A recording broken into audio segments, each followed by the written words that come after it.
Hi friends, Sunday நேற்று பார்த்தீங்கன்னா திருவாதிரை நோம்பி, மங்கிலி நோம்பின்னு சொல்லுவோம். காலையிலே பார்த்தீங்கன்னா விரதம் விட்டாச்சு. 6 மணிக்கு முன்னாடியே ஃபஸ்ட்டு சாப்பிட்ருவோம். அதுக்கப்புறமா ஃபுல் டே சாப்பிடாமல் ஃபாஸ்டிங் இருந்து ஈவினிங் தான் பார்த்திங்கன்னா சாமி கும்பிட்டு சாப்பிடுவோம். ஸோ வீட்டில் வந்துட்டு படையல் போட்டு தான் எப்போவுமே பூஜை பண்ணுறது. 5 வகையான பொரியல் செய்வோம். சாம்பார், ரசம், சாப்பாடு, களி தான் வந்துட்டு ரொம்ப ஸ்பெஷல். திருவாதிரைனாவே களி தான். ஒரு 3 மணிக்கு வேலையை ஸ்டார்ட் பண்ணிச்சு. ஃப்ரெண்டு நித்யாவும் வந்திருந்தாங்க. சாமி கும்பிட்றதுக்கு கரெக்டாக 7 மணி ஆயிடுச்சு. 7:30 எல்லாமே நாங்கள் காலையிலே விரதம் விட்டதுனால நான், நித்யா, அத்தை 3 பேரும் சாப்பிட்டாச்சு.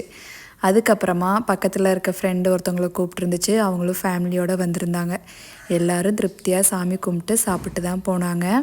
நீங்கள்லாம் உங்கள் வீட்டில் சாமி கும்பிட்டீங்களான்னு சொல்லுங்கள். இன்றைக்கி ஆருத்ரா தரிசனம். காலையிலேயே ஈஸ்வரன் கோயிலுக்கு போயிட்டு வந்தாச்சு. அதோட வீடியோ நாளைக்கு போஸ்ட் பண்ணுறேன். ஓகே ஃப்ரெண்ட்ஸ், நம்ம நாளைக்கு இன்னொரு வீடியோவில் பார்க்கலாம்.